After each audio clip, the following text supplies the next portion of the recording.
Listo, estamos compartiendo. ¿Se están viendo? Sí se ve, doctor.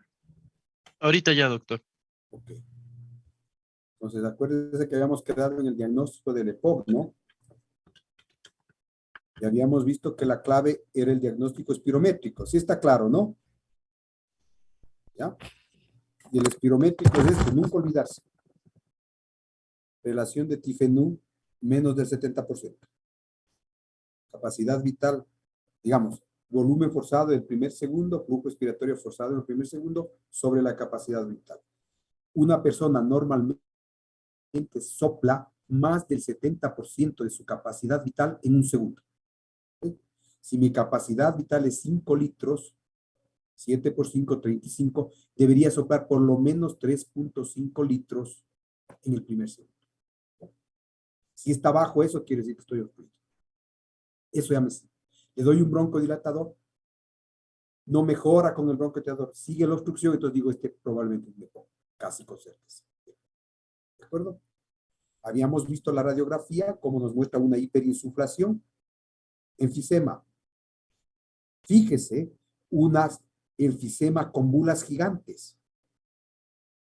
Vean, la imagen de una bula gigante ahí, enfisematosa. Prácticamente no tiene parénquima pulmonar, con una pulmonar muy grande. Vean la pulmonar. Este señor ya debe tener un cor pulmonar. Por lo menos hipertensión pulmonar secundaria su EPOC. ¿Sí? Está visible. Claro. Esta es la espirometría que habíamos quedado en ver. ¿Ya? La espirometría normal nos mide la capacidad vital de aquí a acá, forzada, si ven, 5 litros en este caso, y el flujo respiratorio forzado en el primer segundo, aquí. Le cortamos en el primer segundo la capacidad vital. Y en este caso, 4 litros sopla en el primer segundo y 5 litros de capacidad vital, si hacemos la relación es de 0,8. No tiene obstrucción. Es fácil. Es fácil entender. No es una cosa muy complicada. Esto es EPOC, fíjese la diferencia. La curva es rectita, rápida, en un segundo sopla más del 80% de su capacidad vital. En cambio, en el EPOC, fíjense cómo es. Lenta, lenta, lenta. Se demora en salir el aire porque está obstruido. El paciente sopla y sopla y sopla y sigue soplando y no sale todo el aire. Porque los bronquios están cerrados. ¿Sí? Entonces sopla bien lento, bien lento. Si el bronquio está abierto, se vacía rapidito. Si el bronquio está cerrado, se demora un montón. Yo mido en el primer segundo este señor, fíjese, sopla menos de un litro, 1.8. La capacidad vital es de 3.2 en esta persona. Pues la relación es de 0.56. Alteración obstructiva. Le doy un broncodilatador y vamos a poner, le doy el broncodilatador y persiste a sí mismo. Sigue obstruido, es el problema. Pongamos que tenga esto y le doy un broncodilatador y me regresa a lo normal, entonces no es EPOC, es asmático. Solamente con esa prueba. Corolario. Siempre que ustedes pidan una espirometría como médicos generales, como ocupacionales, como traumatólogos, como lo que ustedes quieran, digan, quiero una espirometría, pidan con broncodilatador. Simple y con broncodilatador para hacer esta prueba. ¿Ya? Con eso yo me puedo dar cuenta si hay reversibilidad, es asmático, si no revierte, etc. ¿Sí? Pero hay varias estadificaciones de acuerdo a ciertas guías. ¿Sí? Aquí hemos tomado el estadio GOLD, que es una guía, no importa, hay otras. Con este GOLD podemos estadiar la severidad del EPOC. ¿Sí?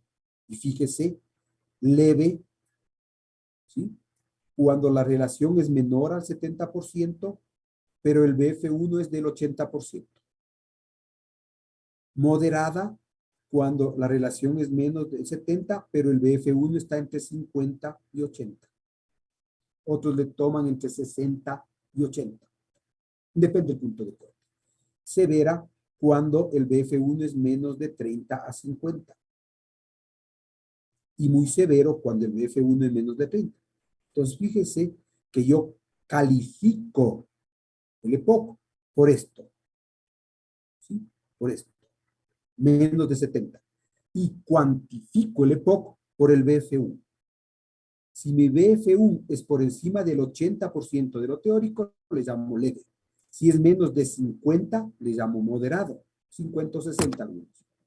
Menos de 60, 30, severo. Y menos de 30, muy severo. Ya tengo una cuantificación de la gravedad de la obstrucción. ¿De acuerdo? También califico el problema del EPOC con la escala de Disney. Utilizamos este, ¿no? El MMDC. Ya hemos visto esto. Disnea solo ante actividad física muy intensa. Normal. Si yo me voy a correr la maratón, me va a dar falta de aire. Pero disnea, grado 1, cuando camino muy rápido, en plano, o subo una cuesta un poco elevada. 2, incapacidades de andar al mismo paso que otras personas de la misma edad. Más de 2, 3 cuadras, pero me canso. Me falta el aire. Si esta disnea se produce a parar antes de una cuadra de 100 metros, disnea 3. Y disnea 4 al realizar mínimos esfuerzos. Entonces, fíjate, ya tengo otro valor para cuantificar el EPOC. ¿Cuánta disnea tiene? Mucho, poquito, nada, ya tengo una idea. ¿De acuerdo? Y también hay otros índices para cuantificar la gravedad del asma. Este es un índice de Bode. Pero en el índice de Bode le hacemos un test de marcha. Ustedes, los que hemos estado haciendo las prácticas, ya hemos hecho test de marcha. Y ahí vemos cuánto camina la persona. Si camina menos o menos de 350 metros, tiene un índice de 0. Si de 250 a 351, menos de 249 a 152 y menos de 150 metros 3. Y esto le cuantifico con el FB1, ¿no? Parecido a lo que habíamos visto, ¿no? Mientras más bajo el BF1, mayor gravedad. Y le pongo la disnea, poca disnea, mucha disnea, más disnea, más disnea. Y el índice de masa corporal. ¿Se acuerdan que yo decía que los enfisematos tienen un índice de masa corporal muy bajo? Pues si tiene más bajo, mayor gravedad. Voy sumando los puntos y tengo un índice que me predice mortalidad. Entonces, fíjese que el BF1 es diferente a la escala que les mostré del borde, porque cada guía utiliza puntos de corte diferentes. Pero fíjese el índice de Bode, ¿sí? Menor índice, mientras menos sea la calificación. 0, 0, 0, 0, menor índice. 1, 2, 3, 4 y mayor 10. Aquí está.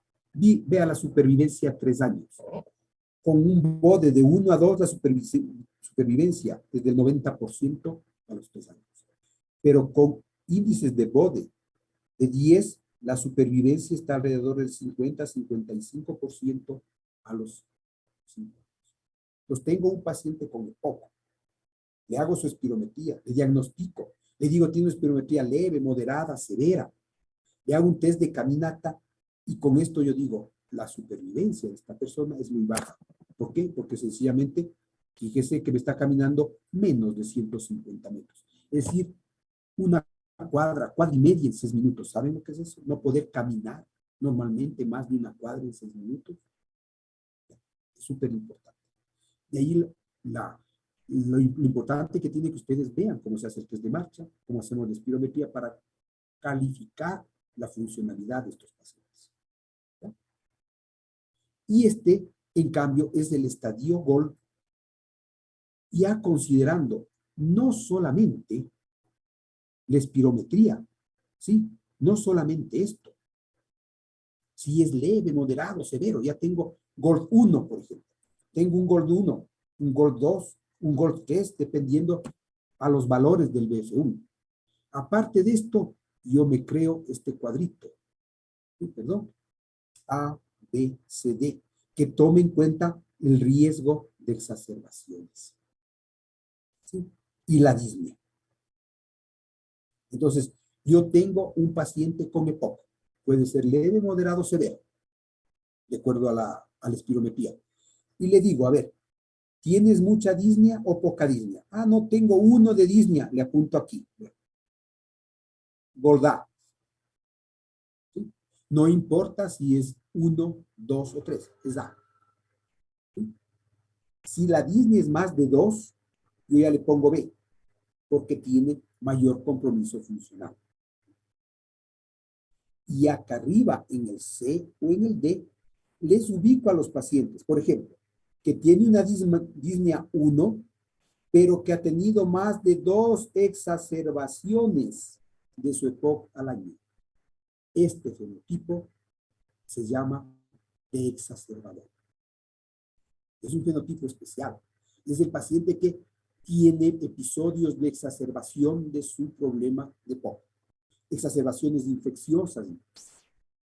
Estaba con tos y flema y se exacerbó, se complicó, la flema más purulenta, le dio más disnea, fue al hospital, complicado. Más de 2 exacerbaciones, ya le podemos poner, si tiene disnea 1, en el C, y si tiene disnea 2 o 3, en el D. De esta manera yo le ubico al paciente, ¿se dan cuenta? Le ubico en qué grupo está y puedo intentar dar un tratamiento individualizado a cada uno de ellos. Las guías cambian, el GOL cambia cada año, pueden consultar los GOLs nuevos, el GOL 22, y vamos a tener diferencias, pero el concepto es este. ¿Ya? Entonces ya no solamente se trata de diagnosticarle de POC, ya sabemos cómo, ya sabemos los 2 fenotipos fundamentales, ya tenemos otro fenotipo, el exacerbador, y ahora también hay otro que no estoy mencionando aquí, que es el fenotipo de eosinofílico. Bueno, son fenotipos. Pero lo importante es que sepamos esto, que cada vez que se exacerba un paciente POC, va peorando su pronóstico. Peora su pronóstico. ¿Ya? Eso es importante. ¿Ya? El diagnóstico diferencial del EPOC. Bueno, con toda aquella enfermedad que civile, que tenga obstrucción al flujo aéreo, tengo que pensar. Por ejemplo, el asma. Y mucho más si es un asma persistente. Porque si yo tengo episodios de asma aislados, bueno, sí, está normal, no. Pero si tiene asmas persistentes, moderadas, severas, va a aparecer. Y de hecho, les decía a ustedes que el asma es un factor de riesgo para desencadenar EPOC a la larga. No controla el asma. Ah, insuficiencia cardíaca congestiva, porque el paciente va a tener disnea. Puede tener incluso sibilancias cuando hay edema de los bronquios que obstruye su luz. Y parece que está, le quitamos los líquidos, le limpiamos, le damos diuréticos, se limpia y no tiene nada de eso. Y hacemos despirometría y es normal, entonces no fue. ¿De acuerdo? Ah, las bronquiectasias. Las bronquiectasias evidentemente producen expectoración abundante, purulenta a veces, que nos confunde con bronquitis crónica. Porque las bronquiectasias, vamos a ver, son bronquios dilatados, ¿no es cierto? Anormales. ¿Sí? Dígame, Pablo. Doc, solo una preguntita con lo de esto de las bronquiectasias. Y en caso de que se acompañe el EPOC con las bronquiectasias, ¿qué tratamiento sería el ideal? El tratamiento de base del EPOC, que lo vamos a ver, y el tratamiento de la bronquiectasia para prevenir las infecciones. Sí puede haber, claro que sí, puede haber. Podemos tener pacientes con su enfermedad pulmonar obstructiva crónica y con bronquiectasias. Sí, podemos tener. Asimismo, tenemos pacientes con asma y bronquiectasias. También puede haber la concurrencia de los dos. Sí, sí. Tratamos las dos.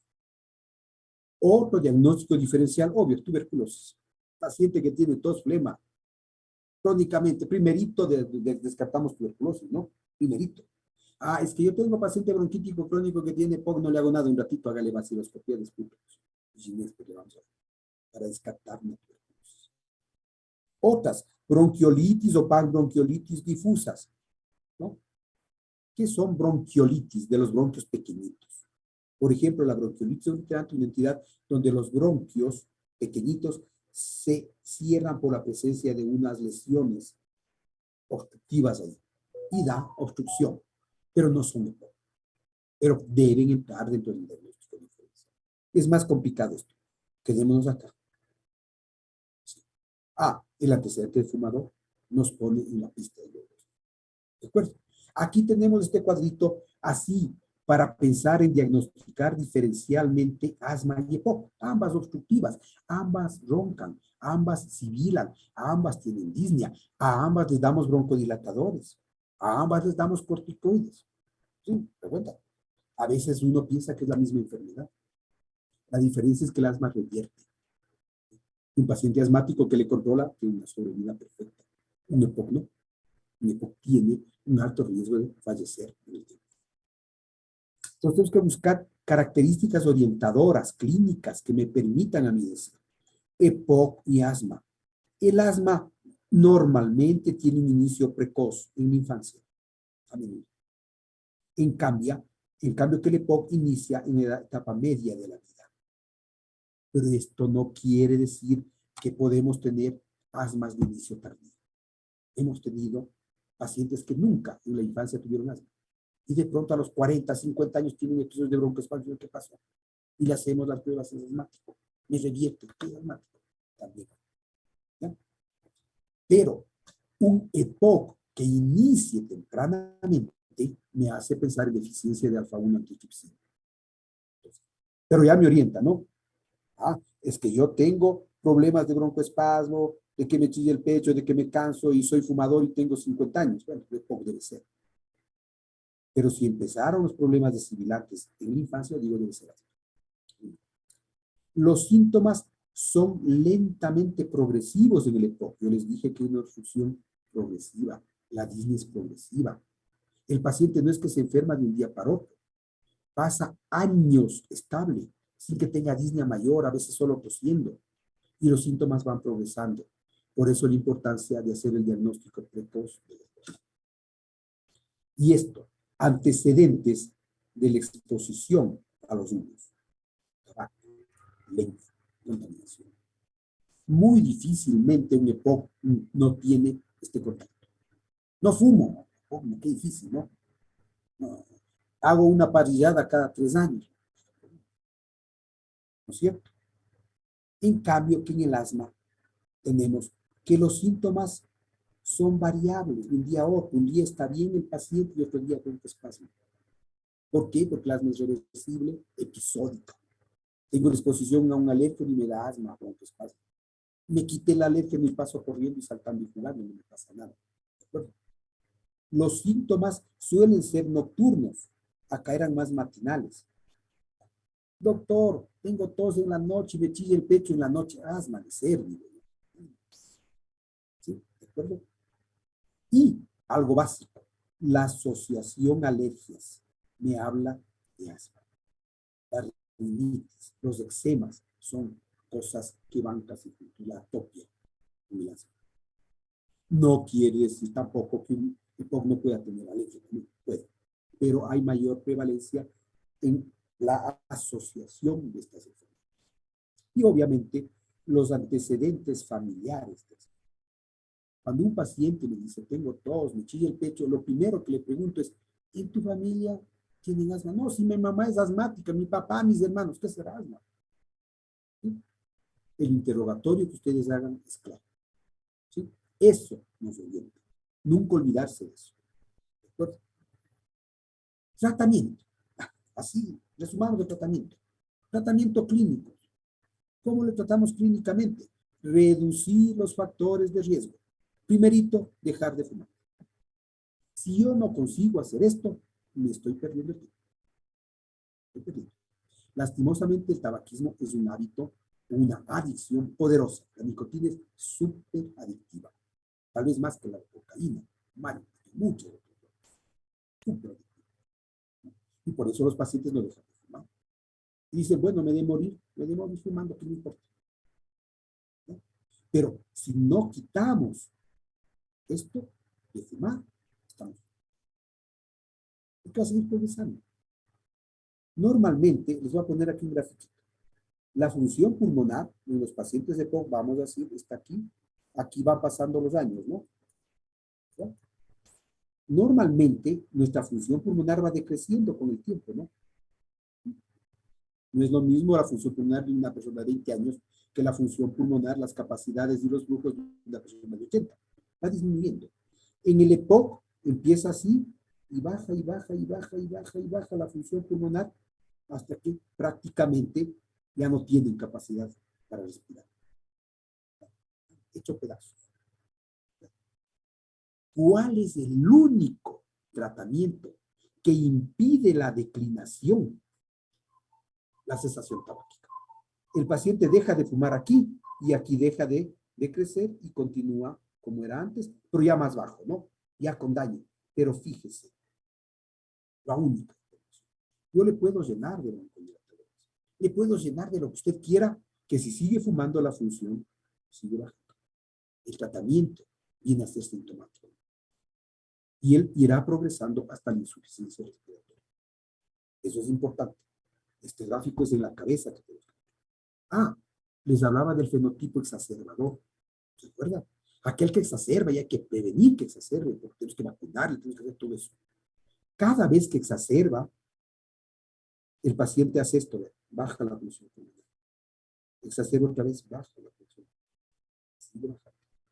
Entonces el exacerbador frecuente tiene un peor pronóstico.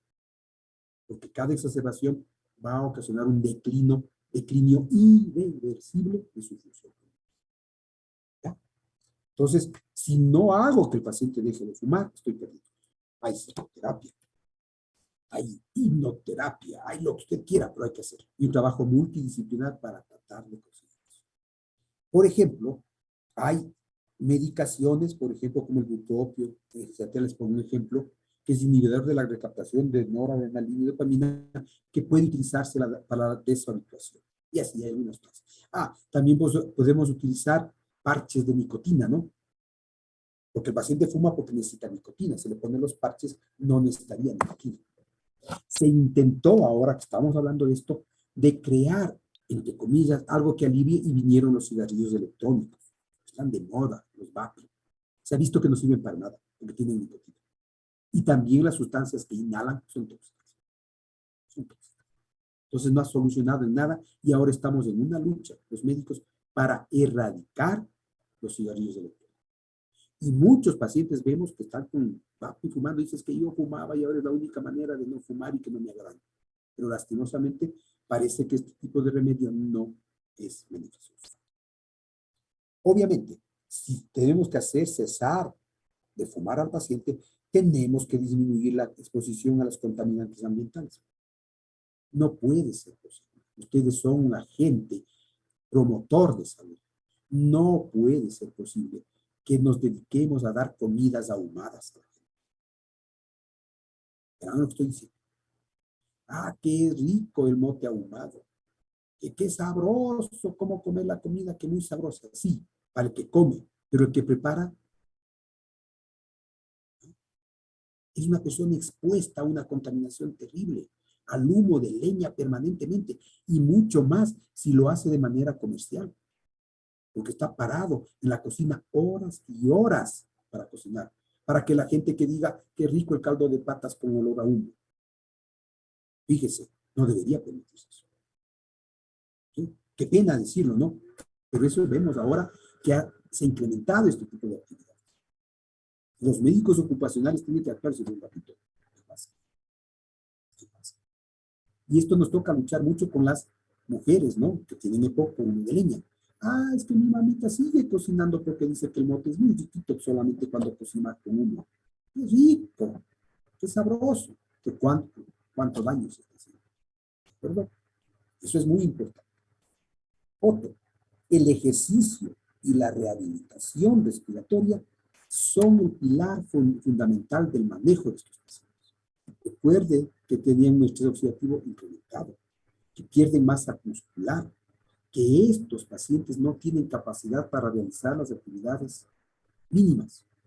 Peinarse puede ser muy difícil y cansativo. Y se ha visto que la única estrategia para mejorar la capacidad de estos pacientes es la rehabilitación física. Hospitales mejor organizados, mucho más completos, tienen servicios de rehabilitación respiratoria. Si yo no solamente le doy los inhaladores al paciente, sino que le mando a hacer rehabilitación respiratoria. Los fisioterapeutas les cogen y les dan entrenamiento físico para que ellos puedan caminar más y mejoran la calidad de vida. El tratamiento no ha sido solamente dar inhaladores. Y esto que vemos acá, nos falta mucho. No tenemos. Hay que propender eso. Y evidentemente el tratamiento farmacológico. Los médicos nos hemos convertido en recetadores de cosas, ¿o no? Viva la vida, receta, receta. Y nos olvidamos de lo anterior, que probablemente es más importante en estos pacientes. Tratamiento farmacológico, obvio. Hay, de acuerdo al tipo, ¿no es cierto?, de grupo, al grupo que esté el paciente, si es exacerbador, si es Gold A, Gold B, o sea, yo puedo utilizar una estrategia farmacológica. Y hay actualizaciones de las guías que a mí me dicen, por ejemplo, antes me decían, utilizo un corticoide en los de Gold C. Y digo, no, ahora no me recomiendan.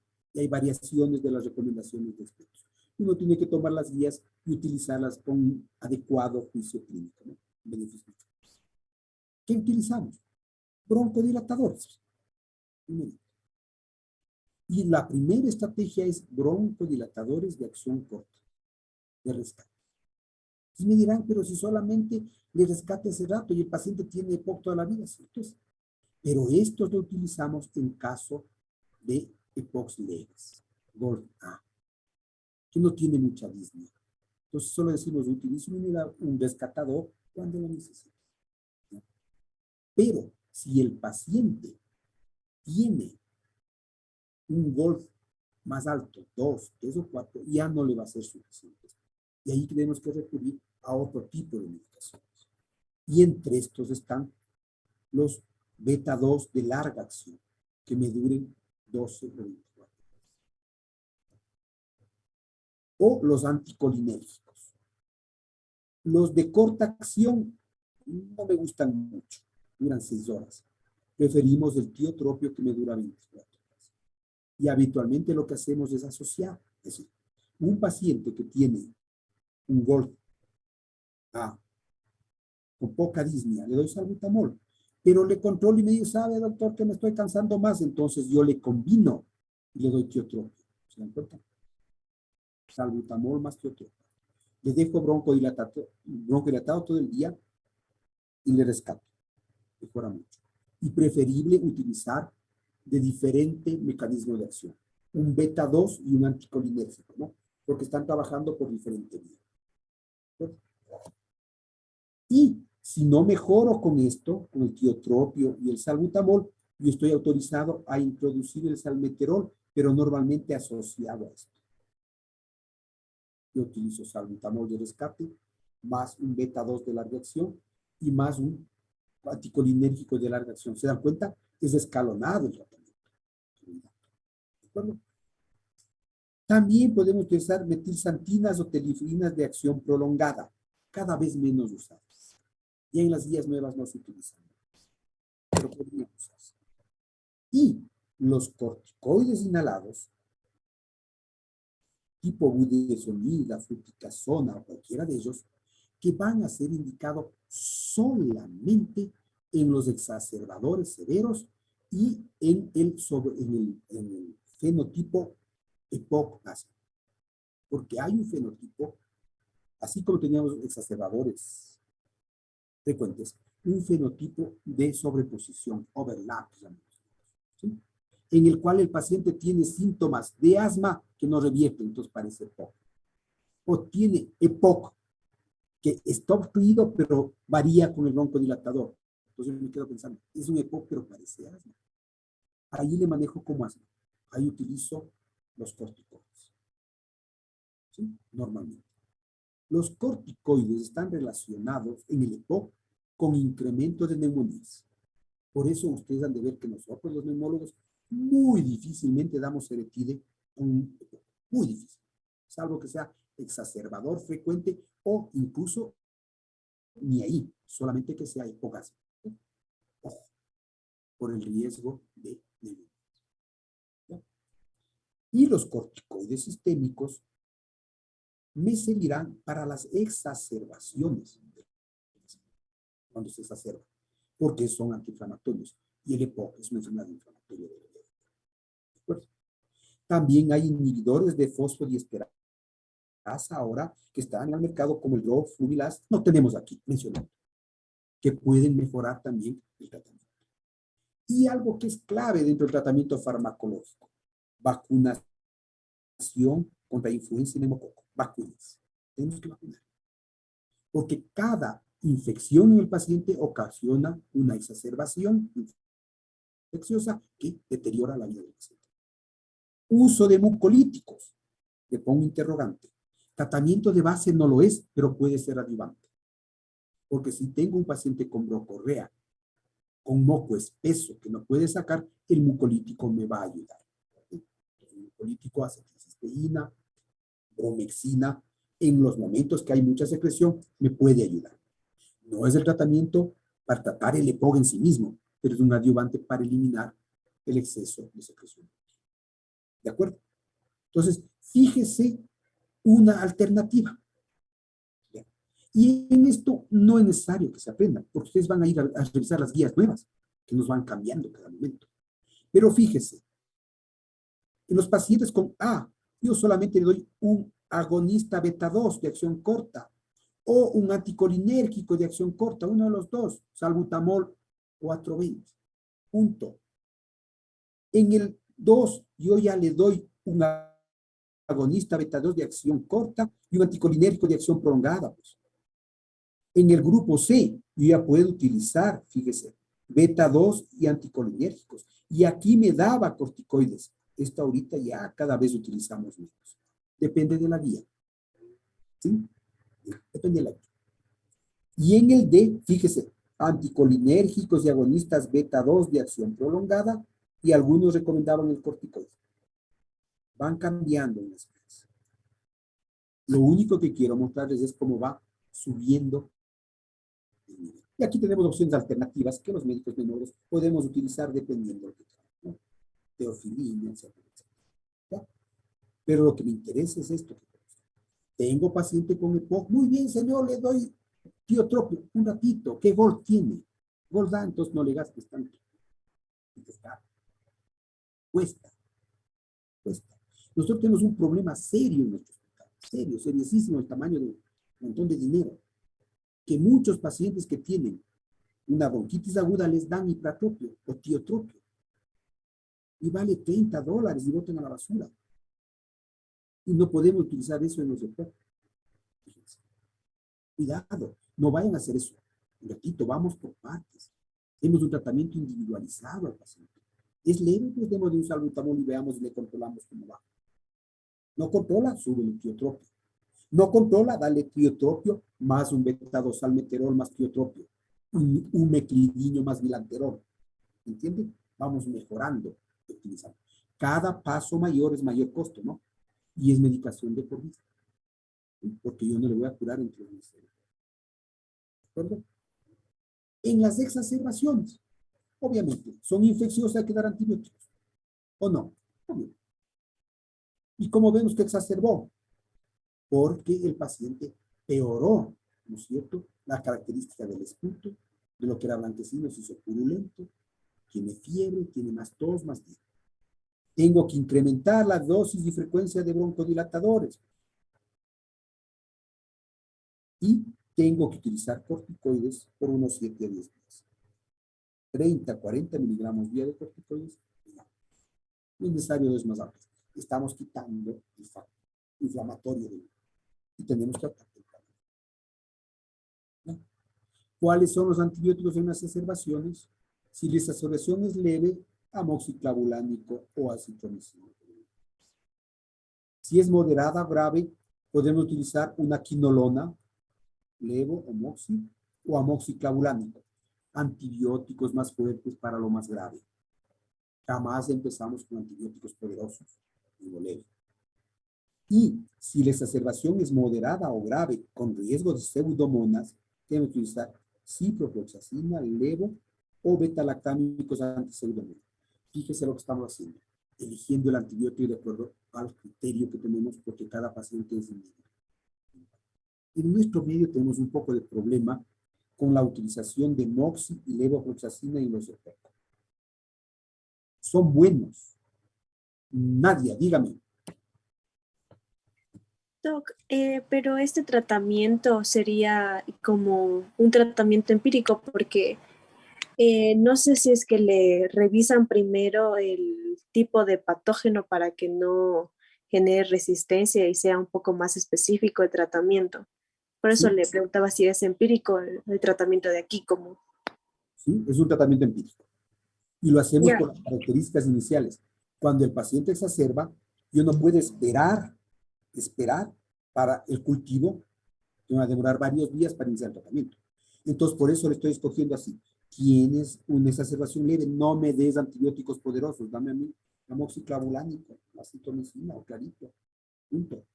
Si tengo más grave, yo puedo dar más. Y si pienso en pseudomonas, doy más y pido cultivo del esputo. Y de acuerdo a eso decido mudar o no. Está perfecto, así es.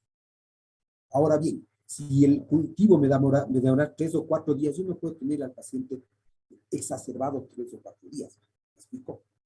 Ahora, si el paciente tiene lo que la compañera nos preguntaba, bronquiectasias asociadas, ¿no es cierto?, a un EPOC, es probable que esté colonizado por pseudomonas. Y ahí tendré que utilizar un antipseudomonas. Porque si no, ¿cómo no?